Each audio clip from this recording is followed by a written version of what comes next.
Hai, balik lagi bersama aku Antoni Zarsono. Dan di video kali ini kita akan grebek kos-kosan, tapi bukan kos-kosan alumni, tapi kos-kosanku sendiri. Kita akan review rumah yang baru aja aku akuisisi, dan aku sebenarnya ada satu lagi yang akan aku sisi, tapi videonya itu nanti karena dia belum selesai dalam tahap negosiasi, tapi aku yakin aku bakal ambil propertinya itu. Nah, ini adalah video tentang rumah baruku yang akan aku jadikan kos-kosan.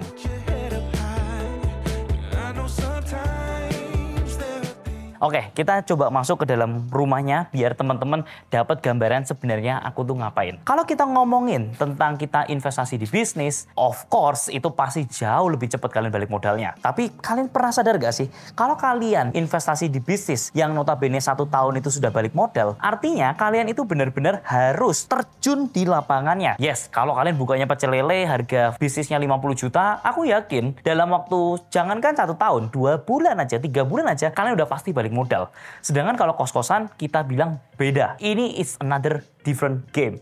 Kalau teman-teman ngomongin ada koton bisnis yang aku nggak perlu repot, tapi kondisinya aku tuh bener-bener nggak ribet di sana. Yes, pasti ada juga. Dan aku yakin dengan nominal yang investmentnya itu bisa di atas ratusan juta, aku yakin invest di bisnis itu minimal balik modalnya dalam waktu 3 tahun. Kalau kalian ngomong, bisa kok kurang dari 3 tahun? Yes, bisa. Tapi bisa nggak diduplikat sekali lagi? Duplikat yang kedua, duplikat yang ketiga. Akan ada batasan di mana kalian itu mikir, kayak masuk di sini ujung-ujung kalau di 10 kali percobaan, yang berhasil doang itu cuma 3. Ternyata waktu awal-awal itu aku ngerasa bagus karena lagi hoki aja. Tapi beda kalau misalkan kita ngomongin tentang kos-kosan. Karena kita ngomongin kos-kosan, kita balik modal dalam waktu berapa lama? Yes, ada yang dalam 7 tahun, ada yang dalam 10 tahun. Itu depends banget dengan gimana cara kalian itu bisa memaksimalkan dari layout kos-kosannya, pendanaannya, sampai kalian gimana caranya akuisisinya tersebut. Jadi kalau kita ngomongin bisnis yang posisinya kalian itu balik modal dalam waktu 3 tahun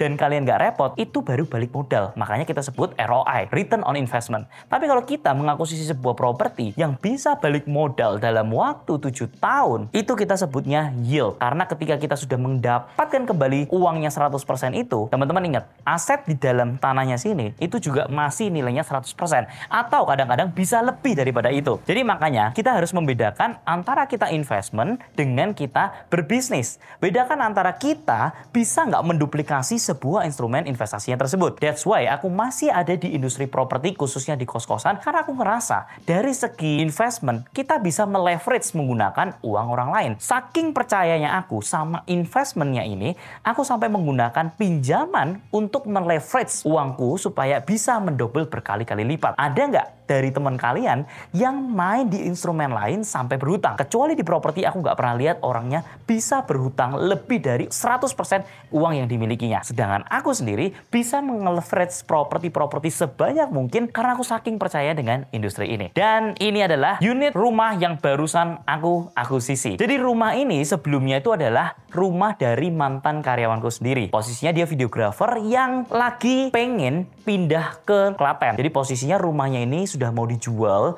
dan orang tuanya yang terutama bapaknya itu sudah meninggal. Nah, posisinya rumahnya ini mau dijual dan diwariskan. Tapi udah lama banget propertinya ini nggak kejual. Dia ini tahu apa yang aku lakukan dan dia bilang, kok kalau misalkan rumahnya ini aku jual, boleh nggak ke kamu? Dan posisinya aku bilang, harganya berapa? Dan ketika dia nyebutin angka, aku bilang, wow, ini menarik karena aku tahu market yang ada di sini dan aku tahu lokasi yang ada di sini harganya itu tidak segitu. Jadi kenapa aku bisa tahu banyak harga-harga market hanya dengan sekali dengar omongannya dia? Karena aku udah punya banyak propertinya. That's why ketika kalian itu sudah makin mahir 1 kosan, 2 kosan, 3 kosan, kalian akan semakin memahami industri ini dengan keseluruhan. Dan kita sedang berada di industri yang berbeda. Dimana ketika zaman dulu kita beli rumah yang primary, beli dari developer yang benar-benar bisa meningkatkan value-nya, itu akan naik gila-gilaan. Tapi teman-teman, kita sebenarnya nggak perlu nunggu seperti itu. Kita bisa mencari di mana-mana di rumah-rumah second seperti ini. Nah, ini adalah contohnya yang aku ambil dari perbankan dan kalian bisa lihat sendiri. Ini adalah rumah 1 lantai. Which is ini rumah pertama yang aku akuisisi itu 1 lantai.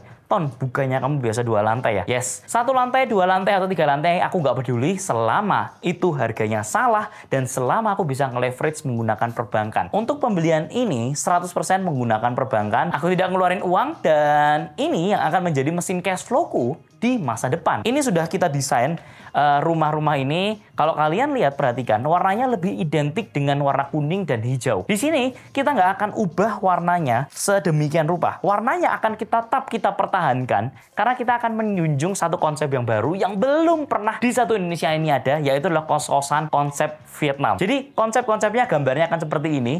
Ini adalah project visioning yang aku buat sebelum aku lempar ke arsitek. Jadi aku akan buat konsepnya itu ada warna hijau, ada warna kuning. Dan kalau kalian lihat, pemakaian warna granitnya itu yang sebenarnya murah. Tapi kalau kalian dominasikan dengan warna-warna yang sesuai dengan warna Vietnam, itu akan memberikan khas elegannya sangat besar. Nah, di sini teman-teman, kita akan bikin sebagian ini jadi parkiran. Dan bagian depan sini, itu kita akan bongkar. Karena satu hal yang pasti, ketika kita ngomongin di Yogyakarta, itu adalah satu kota yang menurutku tuh masih sangat aman. Yes, kalau misalkan kita ngomong di Jakarta, ini pasti kecolongan kalau misalkan tempatnya terlalu terbuka. Tapi karena ini di Jogja dan which is kota yang sangat aman, ini akan kita buka supaya memperlebar secara fasadnya itu sendiri. Akan ada beberapa pohon-pohon yang masih akan kita pergunakan dan kita manfaatkan untuk penghijauannya juga. Dan untuk semuanya, rumah-rumah ini yang dari sebelumnya itu kita ada sekitar 1, 2, 3, 4, sekitar 5 kamar, 6 kamar,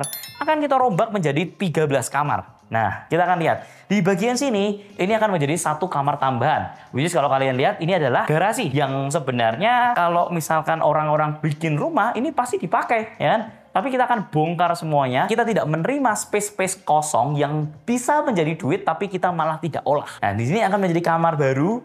Nah, terus kemudian di bagian layout rumahnya ini, sudah menjadi beberapa kamar. Jadi kalau kalian lihat ini berantakan banget ya Bapak Ibu ya.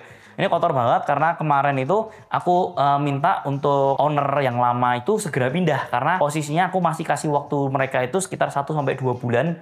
Tapi ini belum masih pembersihan, belum masa pembersihan ya. Ini jadi benar-benar fresh banget from the oven. Bapak Ibu bisa ngelihat sendiri. Masih berantakan ya. Di sini juga bakal jadi kamar-kamar juga. Sini juga jadi kamar, sana juga jadi kamar. Ya, ini adalah kamar sebelumnya. Ini adalah kamar master bedroom yang ada sebelumnya. Di sini, ketika kalian itu merenovasi, yang paling penting adalah kalian maksimalkan barang-barang yang sudah ada. Contohnya adalah jendela-jendela kayak gini. Kalau memang sudah ada kusennya, sudah ada jendelanya, pakai lagi unitnya supaya kalian nggak terlalu boncos. Karena kalian ya, untuk bikin satu jendela dengan kusen seperti ini, harganya bisa sampai 2 juta. Terus habis itu, kalau misalkan ada pintu ini juga dimanfaatkan aja, karena pintu kan mahal ya. Kalau Bapak Ibu bikin, bisa sampai 2 juta, 2,5 juta. Kalau yang UPVC bisa lah dapat 1,5, ya kan? Tapi pintu-pintu kayak gini, untuk menghemat Bapak Ibu itu sangat luar biasa enak. Dan aku suka juga, rumah yang kelihatannya udah jadi kosan. Ruangan seperti ini udah jadi satu kamar sendiri. Di mana di dalamnya juga sudah ada toilet, terus di belakangnya juga masih ada space kosong, ya itu bisa kita manfaatkan semuanya. Nah, ini adalah contoh-contoh rumah yang Bapak Ibu bisa manfaatkan untuk dijadikan kos-kosan lagi. Nah, kemudian yang kedua, kalian bisa lihat sendiri juga, di bagian sini juga sudah ada kamar mandi, di bagian sini ini ada space kosong lagi yang nantinya itu bakal aku ubah menjadi kamar baru lagi. Jadi Bapak Ibu lihat ya, semua ruangannya kita maksimalkan jadi kamar. Karena balik lagi, esensial properti itu sudah berubah. Dimana kalau dulu itu properti itu kan naiknya gila-gilaan. Tapi sekarang ketika teman-teman beli properti atau punya warisan dari properti orang tua, itu harganya itu nggak bakal naik sesignifikan itu. Kalian harus merubah konsepnya supaya menjadi kamar-kamar yang bisa menghasilkan masif cash flow, supaya kalian ini harganya bisa berlipat-lipat hanya dalam beberapa tahun aja. Rumah-rumah yang kayak gini, ini adalah contoh-contoh rumah yang biasanya aku sisi. Dan kalau teman-teman ngelihat, Ton, gila ya Ton ya, kamu ngambil rumah kayaknya hancur-hancur kayak gini ya. Justru rumah-rumah yang hancur kayak gini adalah favorit aku. Karena rumah-rumah yang kayak gini biasanya harganya itu sangat-sangat undervalue. Orangnya udah males pakainya, orang ngerasa kayak harga propertinya udah nggak naik-naik lagi. Karena siapa sih yang mau beli rumah kayak gini gitu loh. Which is aku datang ke sana dan beli dengan harga yang salah. Ini menjadi peluang aku untuk bisa mendapatkan return yang sangat luar biasa besar. Nah teman-teman, di sini juga bisa jadi satu kamar lagi. Nah, Bapak Ibu lihat, ini kita pasti akan rombak semua. Jadi atap-atapan, aku kasih clue-nya buat Bapak Ibu. Kalau rumah-rumah itu di atas 2010, Bapak Ibu nggak perlu terlalu merubah atap. Tapi kalau rumah-rumah yang kayak gini, atapnya itu biasa masih pakai menggunakan atap-atap kayu. Yang which is udah mulai keropos, karena udah mulai 14 tahun.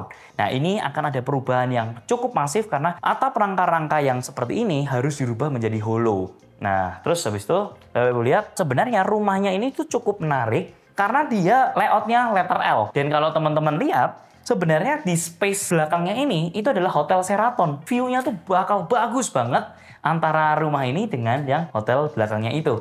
Nanti kita bakal buka space-nya sedikit-sedikit, jadi kita bisa dapat pemandangan view-view Hotel Sheraton seperti itu. Nah, di sini ada lantai 2 yang akan kita jadikan satu kamar juga. Nah, terus kemudian, di sini juga sudah jadi beberapa kamar ya. Ada 1 kamar, 2 kamar, 3 kamar. Dan di sini karena ada space kosong lagi, itu bakal kita ubah jadi 1 kamar lagi. Nah, untuk rumah ini yang akan kita ubah jadi kos-kosan, kita sudah menggunakan arsitek yang ternama. Sebenarnya ini kita bukan pakai arsitek yang ternamanya, cuman kita pakai anak didik yang sudah kerja lama dengan arsitek tersebut. Aku nggak bisa ngasih tahu siapa namanya, tapi kalau teman-teman lihat dari desainnya yang masih menggunakan banyak raw material, teman-teman akan tahu sebenarnya siapa yang mendesain properti ini. Dan ini juga cukup menjadi sebuah masterpiece-ku karena kos-kosan yang mau aku buat ini itu nanti setiap pencahayaannya itu bisa dapat dari leveling di atas. Pencahayaannya nggak cuma dari pintu depan aja atau dari pintu belakangnya. Kita akan menggunakan solar flat untuk di bagian atapnya. Jadi ketika kalian itu di siang hari, kalian nggak perlu nyalain lampu, tempatnya itu juga masih terang. Nah teman-teman, pertanyaannya, kira-kira kalau misalkan kos-kosan ini itu bakal disewain dengan harga berapa sih? Nah teman-teman, kalian pasti akan kaget kalau harga sewa dari kos-kosan ini kurang lebih sekitar 2 jutaan. Ini bakal menarik banget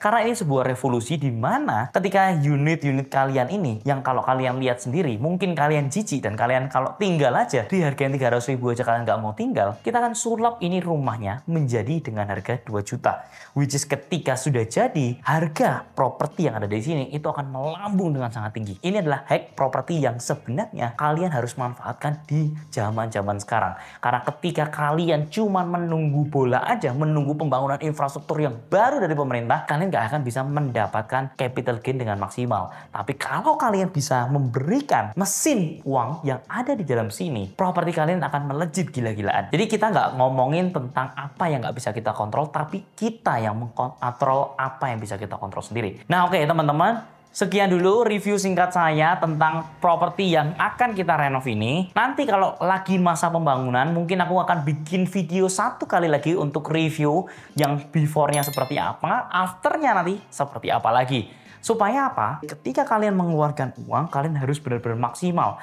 Tahu cara makainya, tahu cara perhitungan yang bagus, tahu cara ngubah landscape-nya supaya ini maksimal, tahu caranya supaya pendanaan kalian seminimal mungkin atau bahkan tanpa menggunakan uang kalian 100%. Nah teman-teman, semoga teman-teman bisa terinspirasi dari video kali ini. Dan jangan lupa, ketika kalian mau beli sebuah properti, kalian pikir lagi, sebenarnya kalian lagi sedang berinvestasi atau kalian sedang berspekulasi. Semoga video ini bisa bermanfaat buat kalian semua. Jika kalian tertarik untuk merubah atau mendapatkan aset-aset under value dengan cepat, dengan masif, dan kalian itu bisa mendapatkan pendanaan dari bank dan sampai akhirnya menjadi mesin cash flow, kalian bisa belajar di workshop aku yang aku adakan setiap 2 bulan sekali. Kalian bisa langsung klik link bio yang ada di description. Semoga video ini bisa bermanfaat dan bisa memotivasi kalian semua. Thank you for watching and I'll see you in the next video guys. See ya. Bye-bye.